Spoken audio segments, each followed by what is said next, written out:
अस्सलाम वालेकुम दोस्तों, मैं हूं इजाज़ खान। आज हम बात करेंगे माइक्रोसॉफ्ट एक्सेल के बेसिक फार्मूलाज के बारे में। सबसे पहले हम स्टार्ट करते हैं फार्मूला जिसका नाम है सम का फार्मूला हम किस तरह से अप्लाई करते हैं मैं आपके सामने फार्मूला अप्लाई करूंगा, जिसको देखकर आप सीख सकते हैं और ख़ुद भी अपने पीसी पे इसकी प्रैक्टिस कर सकते हैं। फार्मूला कोई भी हो एक्सेल में स्टार्ट जब हम करते हैं तो सबसे पहले इक्वल साइन को प्रेस करते हैं, उसके बाद फार्मूला का नाम जैसे कि सम, उसके बाद हम ब्रैकेट स्टार्ट करते हैं और हम देखेंगे हमारे सामने एक टेबल है, इसका नाम है, टाइटल है रिजल्ट कार्ड। रिजल्ट कार्ड में हमारे बहुत सारे स्टूडेंट्स मेंशन हैं उनके नाम, तो हम देखेंगे कि सम कहाँ से कहाँ तक हमने करना है। जैसा कि मुख्तलिफ सब्जेक्ट्स हैं उनके नीचे उनके ऑब्टेन्ड मार्क्स लिखे हुए हैं। जैसा कि यहाँ से हम फार्मूला स्टार्ट करेंगे जो कि कॉलम है बी और रो नंबर है 6, तो B6 से लेकर हम इन्वर्टेड कोमास यहाँ लगाएंगे और कहाँ तक लेना है हमने, जी कॉलम में 6 नंबर रो तक, तो हम यहाँ लिखेंगे G6 और ब्रैकेट को कर देंगे क्लोज। इस तरह से आप देखें हमारा 290 का फिगर आपके सामने आ चुका है। ये 290 किस तरह से आया कि ये उर्दू के सब्जेक्ट से लेकर साइंस तक के सब्जेक्ट की जो मार्क्स है उनका टोटल जो है वो 290 आ रहा है। अगर आप सिलेक्शन करेंगे यहाँ से यहाँ तक की सिलेक्शन करेंगे तो यहाँ भी आप देख सकते हैं कि आपको वही फिगर शो कर रहा है।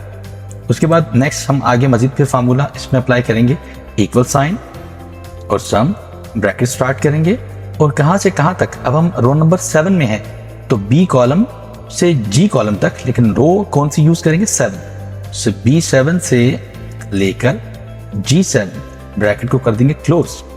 380 हो गया। फिर आगे नेक्स्ट लाइन 8 नंबर रो में हम इक्वल साइन प्रेस करेंगे, सम, ब्रैकेट स्टार्ट, B8 से लेकर G8 तक ब्रैकेट को कर देंगे क्लोज, एंटर 310। उसके बाद हम चले गए हैं रो नंबर 9 में, इक्वल साइन, सम, ब्रैकेट स्टार्ट करेंगे B9 से लेकर G9 तक ब्रैकेट को कर देंगे क्लोज।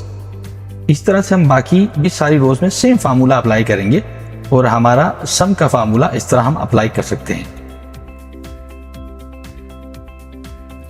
उम्मीद करता हूं आपको सम का फार्मूला समझ में आ चुका होगा। अब हम आगे बढ़ते हैं और एवरेज के फार्मूला को वैसे ही समझने की कोशिश करते हैं जिस तरह हमने सम के फार्मूला को समझा था।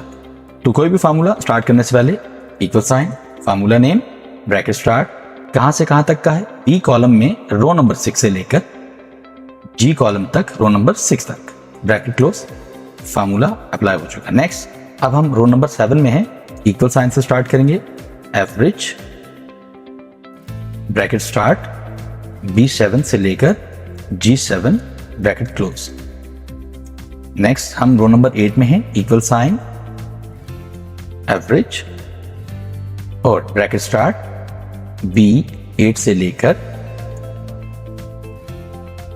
G8 तक ब्रैकेट क्लोज। फिर हम इस वक्त रो नंबर 9 में हैं, equal sign, average, bracket start, B9 से लेकर G9 तक ब्रैकेट क्लोज। इस तरह से बाकी रोज के अंदर भी आप फार्मूलास खुद लगा लीजिएगा, इससे आपकी प्रैक्टिस भी हो जाएगी और हम इस तरह से ही एवरेज का फार्मूला भी अप्लाई कर सकते हैं। जी नाज़रीन, अब हम आते हैं मैक्स फार्मूला की जान। मैक्स फार्मूला हम यूज करते हैं मैक्सिमम यानी कि जो बिगेस्ट नंबर होता है उसको फाइंड आउट करने के लिए। तो फार्मूला स्टार्ट करेंगे, इक्वल साइन और cell, formula name max, bracket start, cell का रेफरेंस कहां से स्टार्ट करना है, B6 से, कॉलम्स और कहां तक, G6 तक, B6 से लेकर G6 तक बिगेस्ट नंबर कौन सा है, 80। उसके बाद आगे बढ़ते हैं, equal sign, formula name max, bracket start, B7 क्योंकि हम 7 नंबर रो में से लेकर G7 तक ब्रैकेट क्लोज कर देंगे, बिगेस्ट नंबर ये आ चुका है। उसके बाद हम आगे बढ़ते हैं, इक्वल साइन, मैक्स, B8 से लेकर G8 तक ब्रैकेट क्लोज, ये बिगेस्ट नंबर 70 है उसमें, इक्वल साइन। आगे बढ़ते हैं रो नंबर 9 में हम, मैक्स, ब्रैकेट स्टार्ट, B9 से लेकर G9 तक ब्रैकेट क्लोज कर देंगे और आगे बढ़ते हैं, equal sign, max, bracket start, B10 से लेकर G10 तक। इस तरह से बाकी सेल्स में भी आप मैक्स का फार्मूला अप्लाई कर सकते हैं, जिससे आपकी मजीद प्रैक्टिस भी हो जाएगी। उम्मीद है आपको मैक्स फार्मूला समझ में आ चुका होगा। अब आगे बढ़ते हैं मिन फार्मूला की जानिब। मिन यानी कि मिनिमम, यानी कि जिस तरह मैक्स में हम बड़ी अमाउंट को फाइंड आउट कर सकते थे, इस तरह से हम मिन के अंदर छोटी अमाउंट को, स्मॉलेस्ट अमाउंट को फाइंड आउट कर सकते हैं। फार्मूला स्टार्ट करेंगे इक्वल साइन से। Formula name min, bracket start, cell reference B6 से लेकर G6 तक, ब्रैकेट क्लोज। ये मिनिमम नंबर है। नेक्स्ट आगे हम इस वक्त रो नंबर 7 में फार्मूला स्टार्ट करेंगे equal sign. Formula name min, bracket start B7 से लेकर G7, ब्रैकेट क्लोज। ऐसे ही हम आगे बढ़ेंगे। रो नंबर 8 में है इक्वल साइन से फार्मूला स्टार्ट करेंगे मिन और सेल रेफरेंस B8 से लेकर G8 तक। नेक्स्ट हम रो नंबर 9 में है। Formula name cell reference B9 से लेकर G9, ब्रैकेट क्लोज। आगे बढ़ेंगे। हम रो नंबर 10 में है। याद रहे यहां आपका सेल हाईलाइट करता जाता है और आपको बताता जाता है कि आप किस रो में हैं इस वक्त। Equal sign, formula name, bracket start B10 से लेकर G10। जी, इस तरह से आप मिनिमम वैल्यू निकाल सकते हैं और बाकी सेल्स में आप खुद प्रैक्टिस करके और मजीद जो वैल्यूज हैं वो खुद निकाल सकते हैं। जी नाज़रीन, मिनिमम फार्मूला के बाद अब हम आगे बढ़ते हैं और समझते हैं काउंट फार्मूला के बारे में। काउंट फार्मूला एक सिलेक्टेड रेंज ऑफ सेल्स जो होती है उसमें से काउंट करेगा कि कितने सेल्स के अंदर वैल्यूज हैं, वो नंबर ऑफ सेल्स काउंट करके हमें एक्सेल बता देगा। Equal sign, count cell range, cell का रेफरेंस नंबर B6 से लेकर G6। नंबर ऑफ सेल्स कितने हैं? 6। आप यहां से स्टार्ट करें, देखें B6 से G6 तक 1 2 3 4 5 6। यहां पर कितना काउंट कर रहे हैं? 6। अगर हम इसमें से एक सेल की वैल्यू डिलीट कर देते हैं तो B6 से G6 तक कितने सेल्स बनते हैं? टोटल सेल्स तो 6 हैं, लेकिन कितने सेल्स के अंदर वैल्यूज हैं? 5 सेल्स में। तो यहां कितना कर दिया उसने? 5। यानी कि उन सेल्स को काउंट करेगा जिनके अंदर वैल्यूज होंगी, और वो सेल्स जहां वैल्यूज नहीं होंगी उनको वो स्किप कर देगा। आगे बढ़ते हैं, फार्मूला आगे बढ़ाते हैं काउंट का। Equal sign, count cell reference, अब हम B7 का रेफरेंस यूज करेंगे से लेकर G7 और आगे बढ़ेंगे इस तरह से। काउंट ब्रैकेट स्टार्ट B8 से लेकर G8, ब्रैकेट क्लोज। आगे बढ़ेंगे। काउंट B9 से लेकर G9, ब्रैकेट क्लोज। आगे बढ़ेंगे। काउंट B10 से लेकर G10, ब्रैकेट क्लोज। और इससे आगे आप खुद अपने पीसी पे मजीद फार्मूला अप्लाई कर लीजिएगा। इससे आपकी प्रैक्टिस भी जाएगी और सीखने में हेल्प भी मिलेगी। अच्छा नाज़रीन, इससे पहले जो आपने फार्मूला सीखे हैं, सम, एवरेज, मैक्स, मिन, काउंट, अब जो फार्मूला हम स्टार्ट करने जा रहे हैं इफ फार्मूला, ये एक कंडीशनल फार्मूला है। थोड़ा कदरे डिफिकल्ट होता है बाकी फार्मूला से, लेकिन अगर आप इसको गौर से समझेंगे तो बहुत आसान है, ये मुश्किल नहीं है। इसमें कंडीशन अप्लाई होती है। जैसे कंडीशन किस तरह अप्लाई करते हैं? फॉर एग्जांपल, अब हमारे यहाँ पर सब्जेक्ट्स कितने हैं जी? 6 सब्जेक्ट्स हैं। हर सब्जेक्ट को हम 100 मार्क्स देते हैं, तो टोटल मार्क्स कितने बनते हैं? 600। अब हम एक पासिंग क्राइटेरिया इसमें रख देते हैं कि भाई 600 में से अगर 300 किसी स्टूडेंट ने मार्क्स ऑब्टेन किए हैं तो वो पासिंग कैटेगरी में फॉल करेगा, अगर उससे कम होंगे तो वो फेल में शुमार होगा। इस तरह की कंडीशन हम लगाते हैं।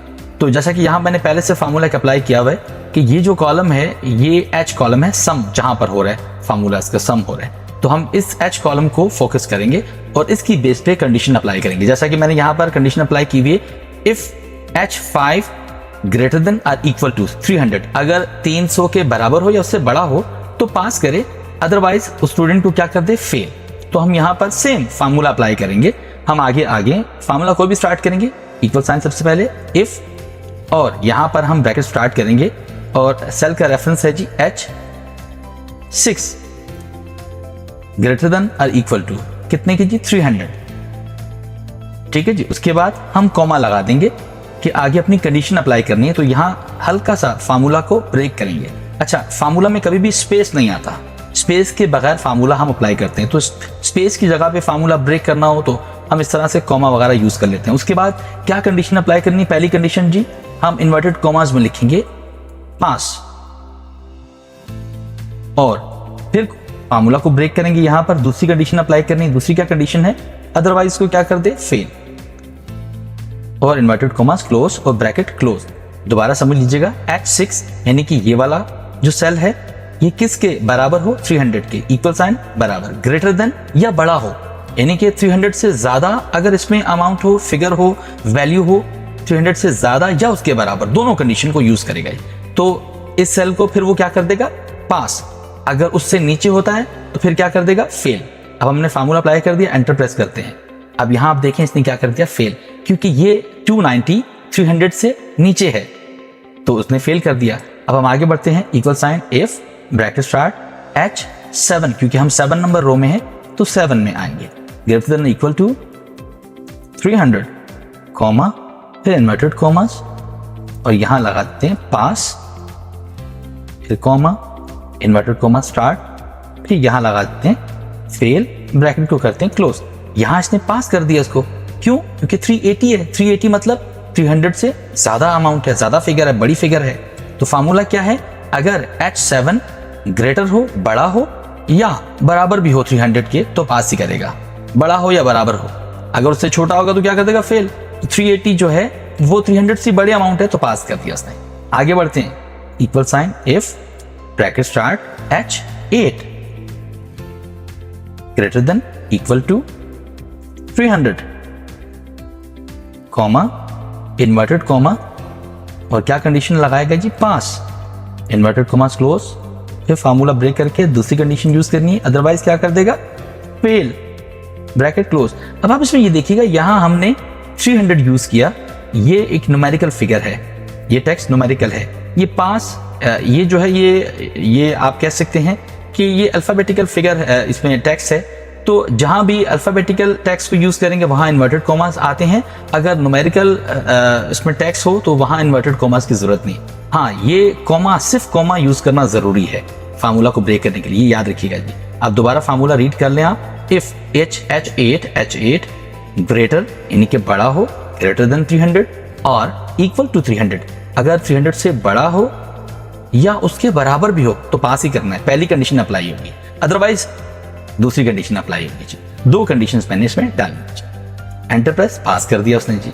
ऐसे ही equal sign if bracket start H9, हम 9 नंबर में, और कहां से greater than or equal to 300, comma, inverted commas, pass, inverted commas close, दूसरी कंडीशन अप्लाई करें, inverted commas start, fail, inverted commas close, bracket close. Fail कर दिया क्योंकि 290 है, 300 से लेस है। इस तरह से इक्वल साइन इफ का स्टेटमेंट आ गया, और H10 greater than equal to, कौन सी कंडीशन हमने रखी हुई, यानी कि फिगर कौन सी रखी हुई? 300 पासिंग की फिगर है, कॉमा, इन्वर्टेड कॉमास, पास, फिर inverted commas close, comma, inverted commas start, fail, inverted commas close, और ब्रैकेट क्लोज। इसको भी इसने पास कर दिया। अब बाकी की जो रिमेनिंग सेल्स हैं इसमें आपने फार्मूला खुद अप्लाई करना है, जिससे आपकी प्रैक्टिस भी हो जाएगी। शुक्रिया। इफ फार्मूला के बाद, जो कि स्लाइटली डिफिकल्ट था लेकिन इतना ज्यादा नहीं, अगर आपको उसको गौर से समझेंगे तो वो आसान है, इतना मुश्किल नहीं है। हम आगे बढ़ते हैं और LEN फार्मूला की जानिब। LE फार्मूला जो है वो एक्चुअली वो टेक्स्ट की लेंथ को मेजर करता है। आपका जो टेक्स्ट जितना, जिस तरह फॉर एग्जांपल यहाँ पे मैंने फार्मूला अप्लाई किया हुआ है, तो मैंने इस टेक्स्ट की लेंथ को मेजर किया हुआ है। इस फार्मूला में अगर आप देखें LEN ब्रैकेट में मैंने सिर्फ सेल का रेफरेंस डाला A5 ये वाला फार्मूला है, तो ALI, तो टेक्स्ट की जो लेंथ है वो नंबर ऑफ उसमें कितने अल्फाबेट्स हैं? 3 हैं। तो उसने क्या यहाँ पर आपको शो कर रहा है फिगर 3। अब देखिए इसमें अगर स्पेस में सेल ओपन करता हूँ और स्पेस प्रेस करता हूँ, अच्छा इसमें आप क्या कर दिया 4, यानी कि ये टेक्स्ट की लेंथ जो है वो नंबर ऑफ जो आपके अल्फाबेट्स होते हैं प्लस स्पेस भी इंक्लूड करता है उसमें। अगर कहीं स्पेस भी है तो उसको भी साथ में शामिल करेगा। स्पेस को रिमूव करते हैं, दोबारा उसने 3 कर दिया।